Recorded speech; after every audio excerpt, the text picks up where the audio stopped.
ବୁଝିଲୁ କୁମ୍ଭା? ଏ ବିଲୁ ସବୁବେଳେ ସେ ଭାଇ ଭଉଣୀଙ୍କ ଠାରୁ ହାରି ହାରି ନିଜ ଉପରେ ବି ଘୃଣା ଆସିଲାଣି, ଆଉ ସହି ହଉନି। ଆରେ ବାଘା ଚିନ୍ତା କରନି, କଥାର ଅଛି ସବୁ କୁକୁରଙ୍କର ଦିନ ଆସେ, ଆମର ବି ଆସିବ। गजब बेइज्जती है। ଆରେ ମତେ କୁକୁର କହୁଛୁ? ଆରେ ମୁଁ ଏମିତି କଥାରେ କହିଲି ନା, ସବୁ କଥାକୁ ଧରିଲେ ହବ?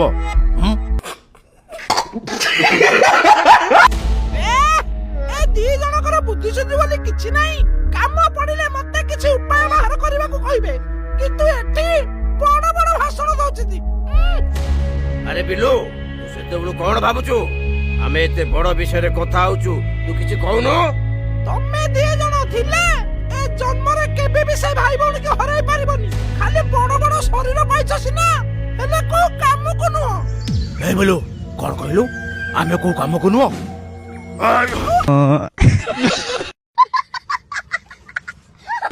ଲାଗୁଛି ଆଜି କାହାର ମୋ ହାତରେ ମାରିବା ଯୋଗ ଅଛି। ରହ କୁମ୍ଭା, ସେ ଯାହା କହିଲା ତାର ଶାସ୍ତି ପରେ ଦବା। ଆଗ କହ ଆମେ ସେ ଦି ଭାଇ ଭଉଣୀକୁ କେମିତି ହରାଇବା, ନହେଲେ ଆଜି ତୋର ବୁଝି ପାରୁଥିବୁ।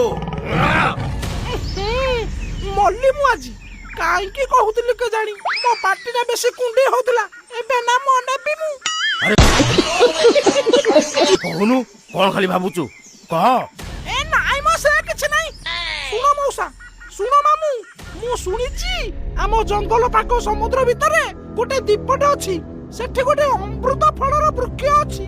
ଶୁଣିଛି ତା ଫଳ ଯିଏ ଖାଇବ ସିଏ ଅମର ହେଇଯିବ। ତାକୁ କିଛି ବି ଅସ୍ତ୍ରରେ ଆଘାତ ଦେଲେ କିଛି ବି କଷ୍ଟ ଜଣା ପଡିବନି। ତୁ ସତ କହୁଛୁ ବିଲୁ? ଏମିତି ଗଛ ସତରେ ଅଛି? ବିୟୁଟିଫୁଲ। ଆରେ ହଁ ମାମୁଁ, ମୁଁ ସତ କହୁଛି। ଆରେ ତମର ରାଣ ଥାଇ କହୁଛି। ଯଦି ମୁଁ ମିଛ କହିବି ତମେ ମତେ ଛାଡିବଟି? ହଉ ତାହେଲେ ଚାଲ ଆଗ ଯାଇ ସେ ଗଛକୁ ଖୋଜିବା। ମୁଁ ଯିବା ପାଇଁ ଡଙ୍ଗା ବ୍ୟବସ୍ଥା କରୁଛି।